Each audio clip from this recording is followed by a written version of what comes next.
Isang mapagpalang araw sa ating lahat mga kapatid. Ako muli si Edwin Manalas ng Batch 3 at itong aking daily devotion. At ngayong araw ay pag-uusapan natin ay kung ikaw ba ay isang intercessor. At ang Bible verse natin ay mula sa Hebrews chapter 7 verse 23. Verse 24-25. Sinasabi sa ating scripture ngayong araw ay, "But this man, because he continueth ever, hath an unchangeable priesthood, wherefore he is able also to save them to the uttermost that come unto God by him, seeing he ever liveth to make intercession for them." So, ang topic natin na intercession ay isang konsepto ng intercession na pamamagitan ay isa sa mga pinaka-powerful at minsan ay nakakaligtaang bahagi ng ating pananampalataya. Hindi lang ito basta panalangin, ito ay isang banal na gawain kung saan inilalapit natin ang ibang tao sa harap ng Diyos.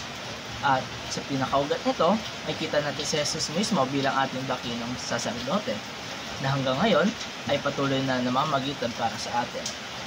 Unang-una ay Jesus constantly intercedes for us. Si Jesus, kahit tapos na ang kanyang sakripisyo sa krus, hindi pa rin niya pinipigilan ang pag-ibig niya sa atin. At kagaya ng sinasabi sa Hebrews chapter 7 verse 25, "He ever liveth to make intercession for them." Magsabihin nito mga kapatid ay araw-araw, oras-oras tayong pinapalangin tayo sa ni Jesus sa ating Ama. Habang tayo natutulog, may isang Diyos na gising at patuloy na pinaglalaban tayo.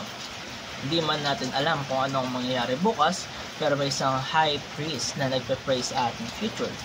At yun na ang Savior natin, na si Jesus Christ. Dalawa ay Christians are called to stand in the gap. Dahil si Jesus ang ultimate intercessor, tayo rin bilang kanyang mga tagasunod ay tatawag para maging intercessors. Hindi lang ito trabaho ng mga pastor or prayer warriors, lahat tayo ay may role o may kampanin sa simbahan o sa ating Panginoon. Kung kayo mga kapatid, may mga tao sa ating paligid, pamilya, kaibigan, kapitbahay, kaklase, or even strangers na hindi pa kayo lumapit sa Diyos, pero ikaw bilang isang Kristiyano kapatid, pwede mong punan ang gap nito. Pwede mong panalangin ang kanilang healing, salvation, o breakthrough. At sa tuwing ginagawa natin yun, hindi natin alam na binabago na natin ang kwento ng buhay nila.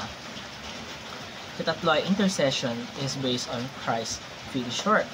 Hindi natin ginagawa ito para lang sa sariling kabutihan natin, bagkus ito ang pundasyon ng lahat ng intercession na natapos na gawain ni Kristo sa krus. Hindi tayo nag-intercede dahil perfect tayo, bagkus kundi dahil sa sakripisyo ni Jesus, siya ay perfect at victorious, at binigyan niya tayo ng access sa Ama. Tuwing nananalangin tayo para sa iba, hindi natin kailangan ng maraming salita o magarbong pananalita.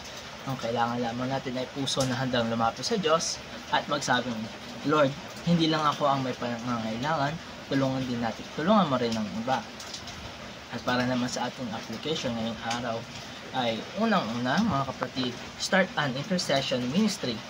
Kahit hindi official ministry ay pwede kang magsimula by simply gathering a few friends, maybe sa ating messenger or through one-on-one prayer time. Make it a habit to pray intentionally for others.